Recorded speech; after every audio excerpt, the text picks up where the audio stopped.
ఇవన్నీ అక్కడిగా చిన్నప్పుడు ఆడుకున్న ఆటలు అని మర్చిపోవా నువ్వు పెట్టే కాకి నువ్వు వేసిన కాకినే మర్చిపోవాలా ఆ విధంగా అలా కొండలు కోరలు లోయలేడం దారుకుంటూ నాన్న ఎక్కడ ఉన్నారు, ఎలా ఉన్నారు, ఏం చేస్తున్నారు అని వెతుకుతూ యోసేపు దేవుని ధ్యానం చేస్తూ వెళ్తున్నాడు. షేకెం అనే ప్రాంతంలో అన్నలు వేరందున ఒక మనుషుల ద్వారా దోతం అనే ప్రాంతానికి వెళ్ళారని తెలుసుకొని యోసేపు బయలుదేరాడు. ఎవరి వరకు వచ్చారు ఇక్కడకు. మళ్ళీ ఇవాళ రావడానికి తమ్ముడికి ఎన్నోసార్లు ఫోన్ చేశారు, ఎక్కడ దిగాలి, ఎటు రావాలి, ఏమిటి అని. అది ఏది ఇదివరకు వచ్చిన ఊరికే, కానీ ఎప్పుడూ ఎన్నడూ చూడని మహారణ్యవాది. యోసేపుకి దారి తెలుస్తుందండి? లేదు. ఎవరైనా దారి చూపించేవారు ఉన్నారా? లేదు. ఎవరో 10 మంది వెళ్తుంటే ఈ దోతం వెళ్దాం అనుకుంటే విన్నవయ్యా అన్నాడు, వెళ్ళిపోయాడు ఆ మనిషి. ఎవరున్నారు? చిన్నవాడైనా యాకోబు, నాకు దారి చూపించగల దైవాల దేవుడు ఆయన ఒక్కడైనని దేవుని ప్రార్థన చేసుకుంటూ ఎక్కడున్నావో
ధ్యానం చేస్తూ యోసేపు నా తమ్ముడు ఎక్కడ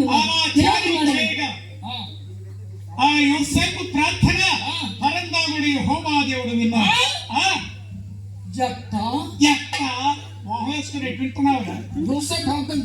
యోసేపు గారు చేసిన ప్రార్థన దేవుడు విన్నాడు. ఆ మోకాళ్ళ ప్రార్థన. నాకు డౌట్ వచ్చి చూపరా ఏంటి?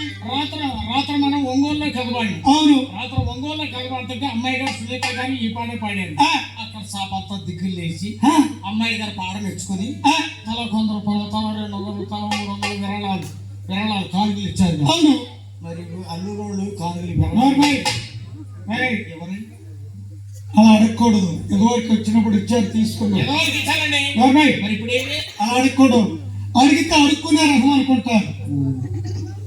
ఏంటంటే ప్రేమతో ఇచ్చేదాన్ని కానుక అంటారు, అడిగితే ఇచ్చేదాన్ని దానం అంటారు.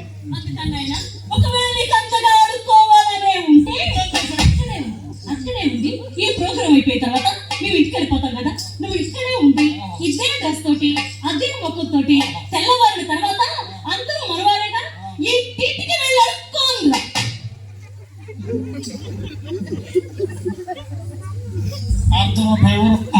₹1 రూపాయల సంగతి ప్రక్కన పెట్టు, 2 కుక్కలకి చాలు. కుక్కలకా?